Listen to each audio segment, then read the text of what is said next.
Welcome to the book of 2 Kings and to our studies in that. 2 Kings is a continuation of 1 Kings, funnily enough, and it tells the story of the kingdoms of Israel and Judah, from their status as established kingdoms to their exile in destruction in the case of the northern kingdom, and their eventual exile in Babylon in the case of the southern kingdom. So it's a story actually of decline and a fall, and of giving us a reason for that decline and the fall. But as well as focusing on kings, obviously from the name, it also focuses on prophets.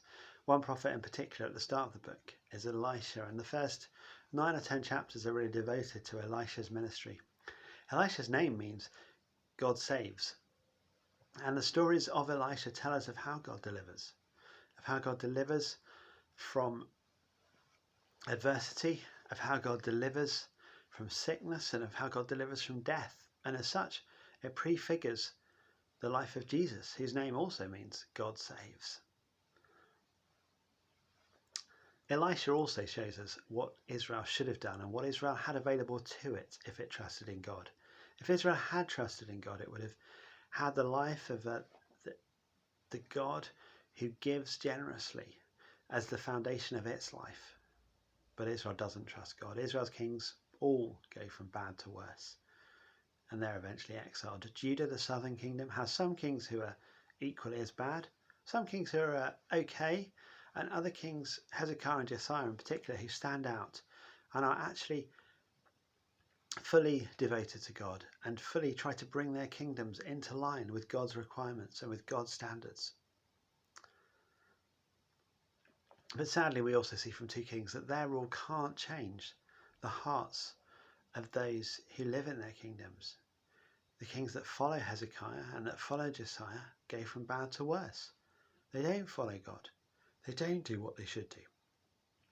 They just go their own way, doing their own thing, not trusting in God.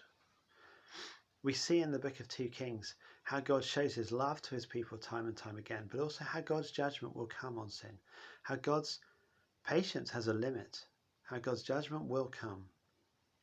There is a day when sin will be judged. And 2 Kings reminds us of that. 2 Kings reminds us of the limitations of leaders who cannot bring about change in their people, whether they want to or not. It reminds us not to put too much hope in human leaders. And the book of 2 Kings, together with the prophets who follow after 2 Kings, reminds us that we are looking for a king who will not fail. We're looking for a king who will change hearts and minds. We're looking for a king who will once and for all deal with sin. And so we read 2 Kings to see a people that need those things. We read 2 Kings to know that we are a people who need those things. We read 2 Kings to look for the king who is to come, the promised son of David, the promised anointed one who will put things to rights, who will bring about God's deliverance for his people in his world. So let's get on with reading 2 Kings.